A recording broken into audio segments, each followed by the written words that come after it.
Hello, I'm Christopher Ritchlin, Professor and Chief of the Allergy, Immunology, and Rheumatology Division at the University of Rochester Medical Center.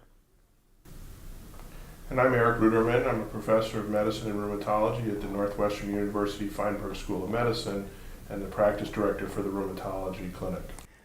I favor a treat-to-target strategy for psoriatic arthritis, largely because this is a disease that involves multiple different domains or areas of involvement, not only including the joints, but also the skin, the antheses, the digits and dactylitis, and the axial spine.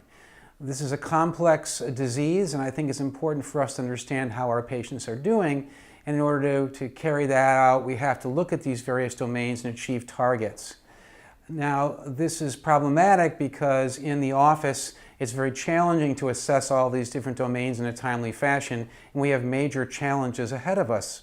However, there was one study performed called the Copa study in which a treat-to-target approach was applied and compared to a usual care treatment.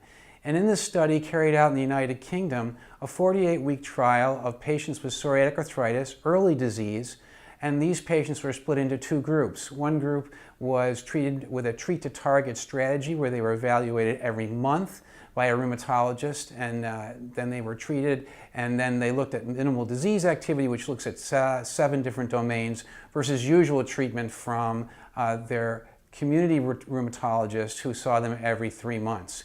And the results are shown in this slide, and one can see from the perspective of the ACR 20, 50, 70, and the skin response that those that had a treat-to-target strategy had about almost twice the response in some cases as those that got usual care. So based on these data, I think we have preliminary information that suggests to us that treat-to-target can actually be very beneficial. Although I should mention before Eric answers me that there was a higher side effect profile in the patients that had the treat-to-target strategy. So Chris, while this trial was very interesting and I think they showed some really exciting results, I'm not sure that a treat-to-target approach is ready for prime time in psoriatic arthritis. It's become the standard of care in rheumatoid arthritis over the last number of years, and for a number of reasons. One, now we have a great deal of data that shows outcomes across the board, not just joint symptoms, but functional outcomes, other outcomes that are important and respond to this kind of treat-to-target approach.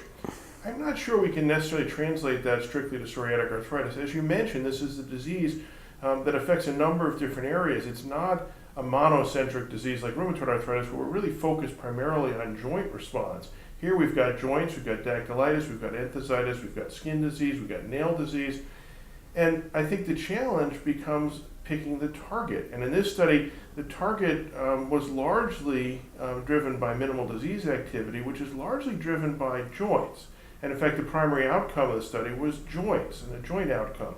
On the other hand, I think we really need to talk to our patients and look at our patients and try to understand what are the outcomes that are most important to them. I've certainly had plenty of patients whose joints are better, but their skin has not responded, and that's really an important outcome. I've had other patients whose skin is not doing very well, and yet they're satisfied with that if their joints are better. And I think the challenge of a treat-to-target and a tight control approach like that is it puts everybody in the same bucket and looks at the same sort of group of outcomes and treats everybody the same, and I'm not sure we're quite ready to do that. The last thing I would comment on is that one of the things that drives treat-to-target in rheumatoid arthritis has been the recognition that the vast majority of those patients are going to have progressive joint damage, progressive destruction, and progressive functional loss over time, if not treated aggressively. I don't know that we know that yet in psoriatic arthritis, particularly patients who have milder disease or more enthesitis-related disease. I don't know that aggressive therapy necessarily leads to long-term better functional outcomes in those patients. And until we have that data, I'm not sure we're ready to institute that treat-to-target approach for everyone. So, Eric, I would agree with you that we can't take the same approach with every patient, that we have to have a conversation with them to find out what seems to be working, and it may be different for one patient versus another. I think that the important point, though, is that we need to be evaluating these domains with our patients so we know where they're responding in some and not the others. Whether or not we take the same tight control approach to all patients probably is not going to be the case, but certainly we need better data to determine, as you said, whether or not this improves long-term outcomes. I can agree with that.